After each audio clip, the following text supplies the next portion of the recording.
नमस्कार, बहुत स्वागत है आपका। मैं हूं आपके साथ प्रिया सिंह सोमवंशी।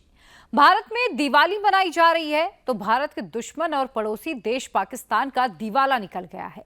दिवाली पर खर्च के आंकड़े आने तो अभी बाकी हैं, लेकिन धनतेरस के आंकड़े बता रहे हैं भारतीयों ने जमकर पैसा खर्च किया। नई गाड़ी, नए गहने, इलेक्ट्रॉनिक अप्लायंसेस हो, भारतीयों ने सारे रिकॉर्ड्स तोड़ दिए हैं। तो दूसरी तरफ पाकिस्तान है जो दाने दाने के लिए मोहताज है। सिर्फ पाकिस्तान के हुक्मरान और फौजी अफसरान ही मौज में हैं। बाकी पूरे 22 करोड़ पाकिस्तानी इस वक्त तंगी, बदहाली और गरीबी से जूझ रहे हैं। महंगाई रिकॉर्ड स्तर पर है, कोई देश कर्ज नहीं दे रहा है। पाकिस्तान से तो उनके अपनों ने भी मुंह मोड़ लिया। और ऐसे में जब पाकिस्तान भारत की चमक दमक देख रहा है तो सिर्फ रो रहा है। ये रिपोर्ट देखिए। आप जिस मुल्क के साथ कंपेयर कर रही हैं, पहले आप उनको देखें तो सही। जितना हमारा पूरे मुल्क का खजाना है ना, उतना उनकी एक टाटा कंपनी का रेवेन्यू है। ठीक है, कंपेयर ही नहीं कर सकते आप। भारत में दिवाली मन रही है, लेकिन पाकिस्तान का दिवाला क्यों निकल रहा है? भारत दिवाली मना रहा है, लेकिन पाकिस्तान कंगाल क्यों हो गया? भारत में दिवाली की रौनक देखकर पाकिस्तानियों के आंसू क्यों निकल रहे हैं? इंडिया वाले क्या बेच रहे हैं? आईफोन बना बना कर, लैपटॉप बना बना कर, जहाज बना बना कर, हम गधे बेच रहे हैं। उन्होंने कहा होगा ऐसा है कि $1 बिलियन देना जरा बीडू, तो उन्होंने कहा होगा चल निकल फूट इधर से। फिर उन्होंने कहा प्लीज सर $1 बिलियन दे दें। तो इसको कहते हैं ऑफिशियली मांगना। भारत में कुछ भी अच्छा होता है, पाकिस्तानी तुरंत जल भुनकर राख होने लगते हैं, तुरंत रोने लगते हैं, अपने हालात को कोसने लगते हैं। पाकिस्तान का दिवाला कैसे निकला ये आपको बताएंगे, लेकिन उससे पहले आपको वो तस्वीरें दिखा देते हैं जिन्हें देखकर पूरे पाकिस्तान में डर फैला हुआ है।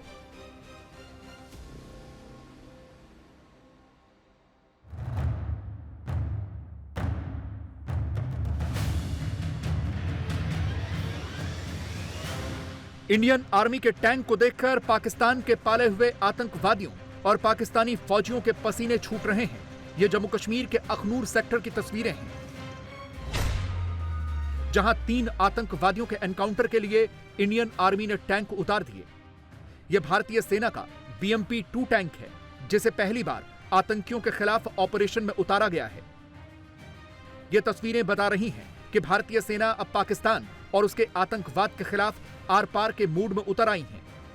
पाकिस्तानी आतंकी भारतीय सेना के वाहनों पर अटैक कर रहे हैं, इसीलिए इन आतंकवादियों की तलाश में आर्मी ने टैंक का इस्तेमाल किया। अखनूर में सेना के काफिले पर हमला करने वाले 3 आतंकवादियों को मार गिराया। देखिए आतंकवादी कितनी खतरनाक तैयारी के साथ आए हुए थे। अपने साथ पूरे ड्राई फ्रूट्स लेकर चले थे ताकि अगर लंबा फंस जाएं तो फिर इन्हें खाकर काम चला सकें। आपको जानकर हैरानी होगी कि इन पाकिस्तानी आतंकवादियों के पास से भारी मात्रा में हथियार और गोला बारूद मिला है। ये अत्याधुनिक हथियार हैं। M4 असॉल्ट राइफलें भी मिली हैं। आतंकवादी पूरी तैयारी के साथ थे। खाने पीने के सामान के अलावा सर्दियों के कपड़े भी लेकर चले थे और उनके पास दवाइयां भी थी। खुद आर्मी बता रही है कि उनके पास इस बात की पुख्ता जानकारी थी कि आतंकवादी बड़े हमले की फिराक में आए थे। टेररिस्ट जिस तरह से आर्म थे, उससे हमको यकीन है कि ये आए थे कोई बड़ा काम करने। और पिछले कुछ दिनों से ये लगातार खबर आ रही थी और इन्होंने कई जगह ट्वीट भी किया था टेररिस्ट ऑर्गेनाइजेशंस ने कि वो कुछ बड़ा करके दिखाएंगे। इसलिए हमारे लोग तैयार थे। सारी एजेंसीज कोऑर्डिनेशन में काम कर रही थी, इंटेलिजेंसीज, इलेक्ट्रॉनिक इंटेलिजेंस सब काम कर रहे थे और उनको खबर लगातार आ रही थी। जो हमारी इनपुट है ये इन्फिल्ट्रेशन के लिए नहीं आए, क्योंकि इन्होंने जो वहां पर गांव में बात करी उससे ये लग रहा था कि ये प्लान करके आए थे कॉन्वॉय को टारगेट करने का, और ये काफी वाकिफ थे उस इलाके से। तो ये किसी पीछे के इलाके से आए और कुछ दिनों से हमको कुछ इंटेलिजेंस मिल रही थी पीछे के इलाके में जहां पर मूवमेंट ये हो रहा था। इन्हीं हरकतों की वजह से आज पाकिस्तान बर्बादी की कगार पर खड़ा है। पाकिस्तान ने शुरुआत से ही बस एक सपना देखा कि भारत में और खासतौर पर कश्मीर में आतंकवाद कैसे फैलाया जाए। इसी वजह से पाकिस्तान बर्बाद हो गया। पाकिस्तान पर $26.2 बिलियन से ज्यादा का कर्ज है। एक अमेरिकी डॉलर की कीमत 278 पाकिस्तानी रुपए हो चुकी है। कुल आबादी का सिर्फ 0.6% लोग ही टैक्स भरने के लायक हैं। बजट का 42% कर्ज का ब्याज चुकाने में खर्च हो जाता है। पाकिस्तान चाहकर भी चीन के कर्ज के जाल से नहीं निकल सकता। ग्वादर बंदरगाह से लेकर सीपैक कॉरिडोर चीन के कब्जे में है। अपने इन हालात से जूझते पाकिस्तानियों को जब भारत दिखता है तो वो सिर्फ रोते हैं।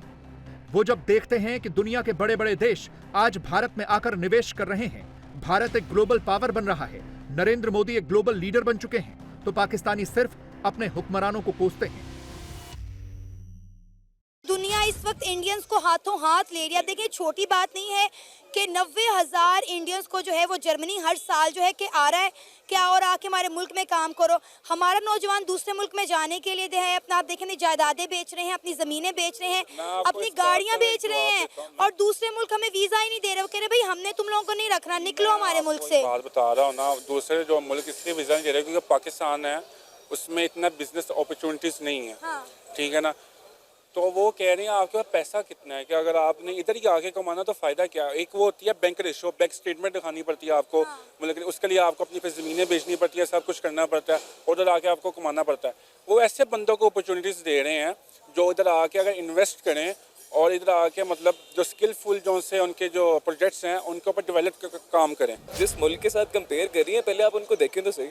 जितना हमारा पूरे मुल्क का खजाना है ना उतना उनके एक टाटा कंपनी का रेवेन्यू है ईयरली। ठीक है, कंपेयर ही नहीं कर सकते आप। वो डिजर्व करते हैं। हम लोगों ने क्या किया? कुछ भी नहीं किया। हमारे पास क्या कोई यूनिवर्सिटी है? यूनिवर्सिटी तो मैटर ही नहीं करती, लेकिन क्या प्लेटफॉर्म दिया अभी तक। इस टाइम जो गूगल के सीईओ वो कौन है? सुंदर पिचाई, जो कि एक इंडियन है। हाँ, तो आप उसके साथ बैठ के डिबेट कर सकते हैं?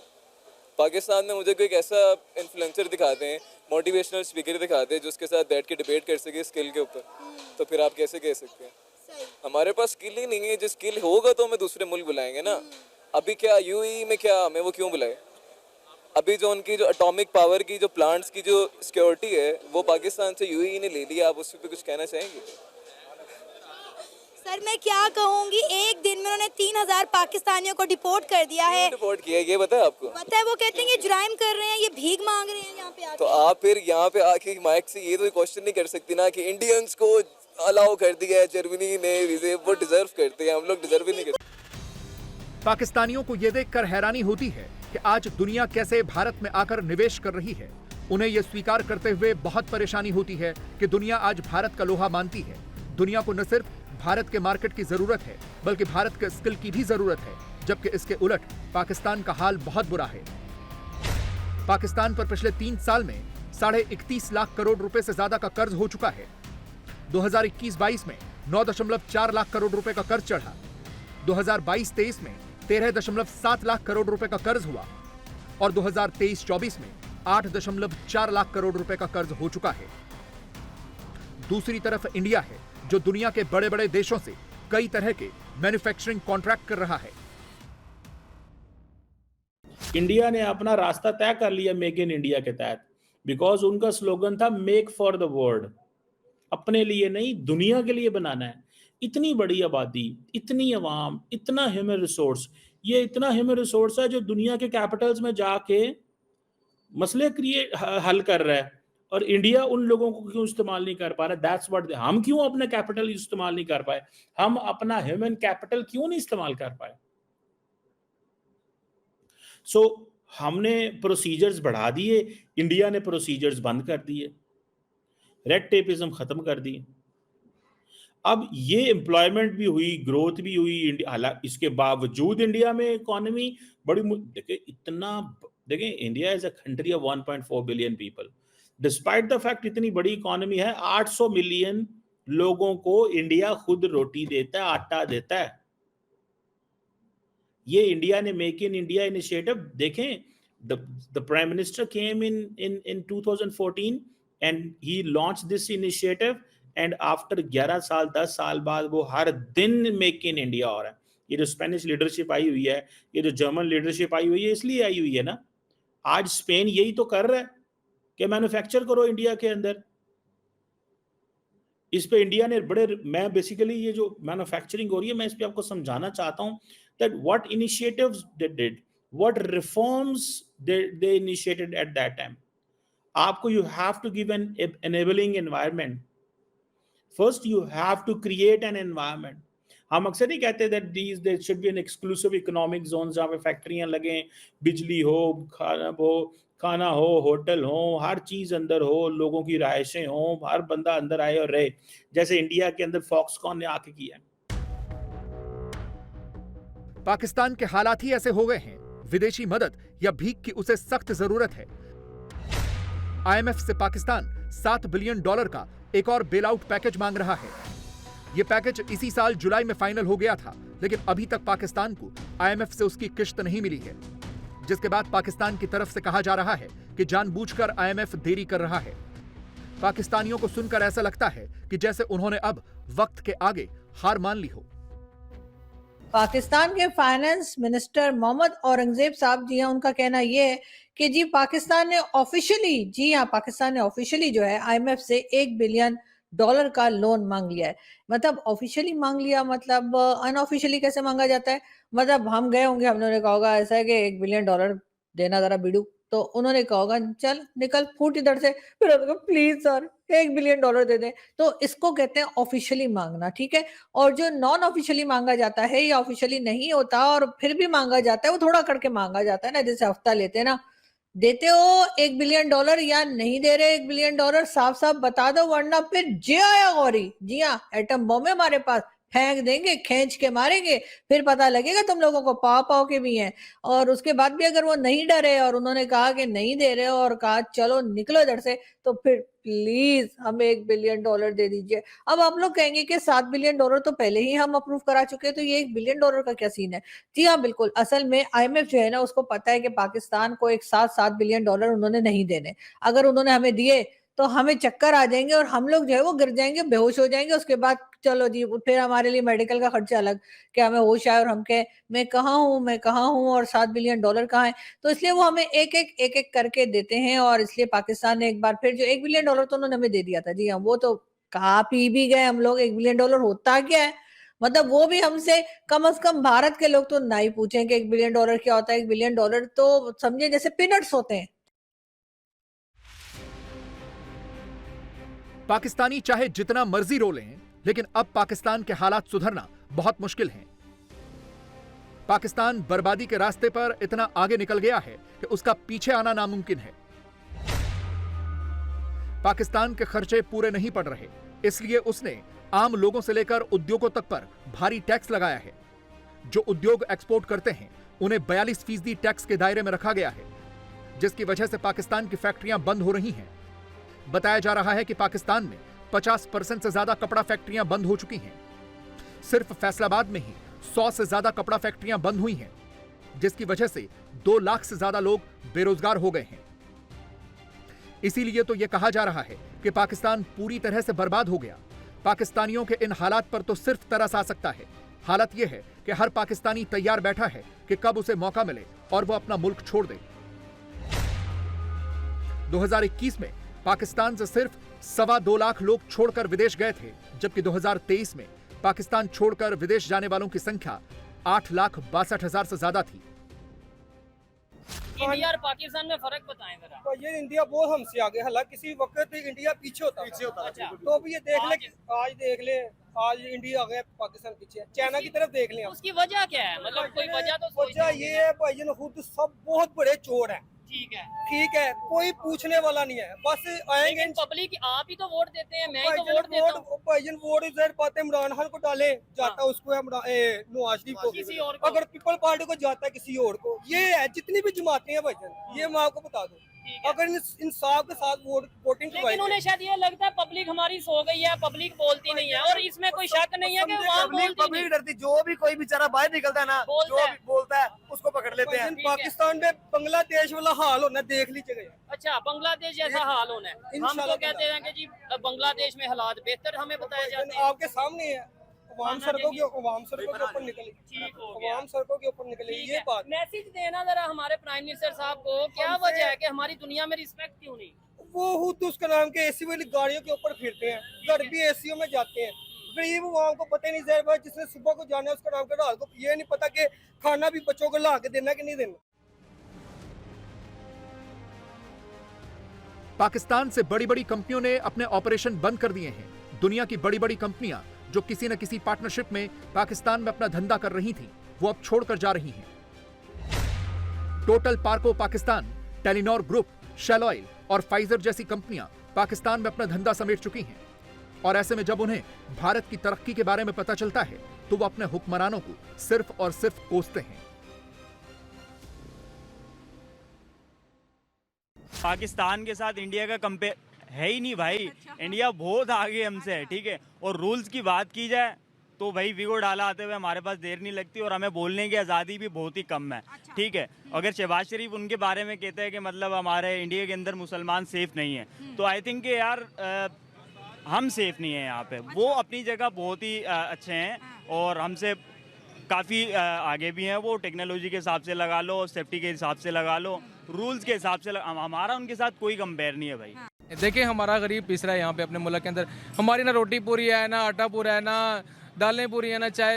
अब रमज़ान का महीना है, कोई राशन नहीं है, लोगों के घरों में आटा नहीं है, कोई चीज़ नहीं मिल रही।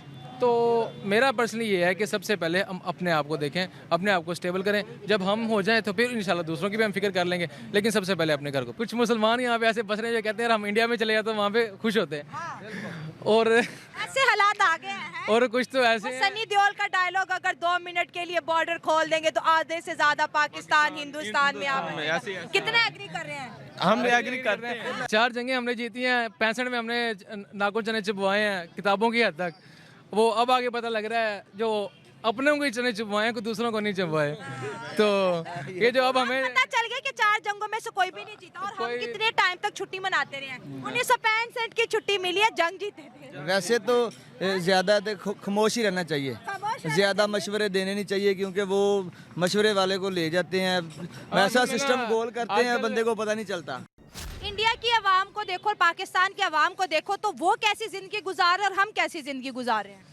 यार आई थिंक ना इंडिया जोर है यार, हमसे बहुत आगे इस वक्त। मतलब हमारा यार कोई मुकाबला नहीं है उनसे। गूगल का सीईओ भी जो है ना वो इंडिया का ही है, ठीक है। पाकिस्तान में से एक लड़की कोई लाहौर की थी जो मार्क जर्कबर्गर की जो है ना वो ऐसा नाम है कुछ, फेसबुक का जो ओनर है और उनकी जो है वो कंपनी में लगी है, बकाया कंपनी में लगी है ना, मतलब सीईओ तो नहीं लगी ना। बिल्कुल ऐसी है वो, तो भाई उनका लेवल है। पाकिस्तान की 20 करोड़ की आबादी में से 6 करोड़ गरीबी रेखा के नीचे हैं। 33% बच्चे कुपोषित हैं, 44% छात्र कुपोषित हैं, 15 लाख बच्चे सड़कों पर रहते हैं, 90% यौन शोषण का शिकार हैं। पाकिस्तान के देहातों में 49% लोग अब भी अशिक्षित हैं। पाकिस्तान की ज्यादातर जनता के पास खेती की जमीन नहीं है। पाकिस्तान की खेती की जमीन पर 246 जागीरदार परिवारों का ही कब्जा है। भुट्टो परिवार 40,000 एकड़ जमीन का जागीरदार है। गुलाम मुस्तफा जतोई परिवार 30,000 एकड़ जमीन के मालिक हैं। पाकिस्तान में 80% राजनेता हजारों एकड़ जमीन के मालिक हैं। पाकिस्तान के कई इलाकों में अब भी सामंतवादी व्यवस्था है। पाकिस्तानियों को भी समझ में आ रहा है कि उनके हुक्मरानों और फौज की वजह से उनका पूरा मुल्क बर्बाद हो चुका है। पाकिस्तान के अमीरों, राजनेताओं और फौजी जनरलों को कोई फर्क नहीं पड़ता, लेकिन आम आदमी का पाकिस्तान में जीना मुश्किल है। पाकिस्तान और चाइना के बीच एक एक्सपोर्ट होने जा रहे हैं जिसको डंकी एक्सपोर्ट का नाम दिया जा रहा है। वैसे तो बड़ी शर्म की बात है, लेकिन खबर यह है कि 2,16,000 के करीब जो गधे हैं पाकिस्तान जो है चाइना को एक्सपोर्ट कर रहा है। अगर इंडिया की बात करें, इंडिया दुनिया को क्या एक्सपोर्ट कर रहा है? IT एक्सपोर्ट कर रहा है। अभी जो है ब्रिक्स समिट हुआ, वहाँ पे प्राइम मिनिस्टर नरेंद्र मोदी ने जो है स्विफ्ट पेमेंट मेथड UPI को इंट्रोड्यूस करवाया और ब्रिक्स के तमाम मेंबर्स को बोला कि आप UPI के थ्रू जो है अपनी पेमेंट को पॉसिबल बनाए। एक जानिब इंडिया जो है दुनिया को टेक्नोलॉजी जो है एक्सपोर्ट कर रहा है, डिफेंस एक्सपोर्ट कर रहा है, और पाकिस्तान जो है चाइना से बहुत कुछ तो इंपोर्ट करता है लेकिन एक्सपोर्ट में गधे जो है बेच रहा है। ये सवाल है ना। हाँ। 2 लाख बताया है। हाँ, 2,16,000। मैं कहता हूँ 22 करोड़ में से 10 करोड़ गधे भी दे दें। ये सूरत हाल तो हमारी हुई पड़ी है, अब हमें गधे ही बेचने हैं। हाँ। दुनिया जो है वो IT बेच रही है, दुनिया माइक्रोसॉफ्ट बेच रही है, मशीनें बेच रही है। दुनिया क्या, पड़ोसी इंडिया बेच रहा है। इंडिया बेच रहा है। मैं दुनिया को छोड़ता हूँ, इंडिया वाले क्या बेच रहे हैं? आईफोन बना बना कर, लैपटॉप बना बना कर, जहाज बना बना कर हम गधे बेच रहे हैं। मतलब अंदाजा लगा लें कि अब हमें इतना टाइम आ गया, हम गधे बेचेंगे। और अवाम कंफ्यूज है कि 2 टांगों वाले के 4 टांगों वाले। अब ये भी मुझे बताना पड़ेगा। नहीं, कुछ जो है ना, कुछ आधी एक अवाम जो है ना वो 2 टांगों वाले गधे बेच दे और क्योंकि गधे ही है ना। अब सूरत हाल तो गधों वाली हुई पड़ी है। गधे क्या होते हैं, देख भी रहे होते हैं और कर कुछ नहीं रहे होते। तो हम गधे ही हैं कि हम देख रहे हैं कि हमारा नेबर कंट्री इंडिया तरक्की कर रहा है और हम कुछ नहीं कर रहे। तो गधा भी यही करता है। तो जो वो 2 लाख है ना, वो तो बेचारे कुछ ना कुछ कर रहे होंगे। चाइना ने जब सर्वे किया कि दुनिया में कौन सा मुल्क ऐसा है जिसके पास गधे सबसे ज्यादा है, तो खुशकिस्मती से नाम भी हमारा आता है। चलो कहीं तो हम नंबर 1 आए। चलो गधे इंपोर्ट करने में ही हम आ गए। एक्सपोर्ट करने में। ओ भाई कुछ तो बेच रहे हैं ना। कोई दुनिया ने किसी ने पूछा क्या बेचा है, हम कहेंगे गधे बेचे हैं। दुनिया कहेगी इंडिया वालों क्या बेचे, वो कहेंगे IT बेची, सॉफ्टवेयर बेचा, आईफोन बेचा, असि कहेंगे गधे बेचे।